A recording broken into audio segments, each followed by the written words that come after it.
हे बाबा धवलेश्वर महाप्रभु दीपम यदि परम ब्रह्म दीपम यदि जनार्दन दीपाहरत मे पाप पूजा दीप नमस्तुते। बाबा धवलेश्वर महाप्रभु संसार सुखी रखंतु। आज विदाय वर्ष 2024 मसीहा शुभ मंगलवार समस्त श्रद्धालु भक्त मानकर मंगल करंतु। समस्त श्रद्धालु भक्त मान को आशीर्वाद करंतु। मनस्कामना पूर्ण करंतु। कर्म क्षेत्र उन्नति करंतु। ग्रहरिष्टमान खंडन करंतु। जगतर मंगल करंतु। विश्वर कल्याण करंतु।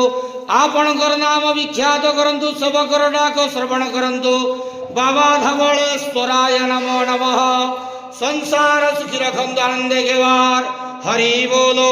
आज विदाय वर्ष 2024 मसीहा शुभ मंगलवार समस्त भक्त मानकर मंगल करंतु आनंद केवार हरि बोलो। ओम नमः शिवाय।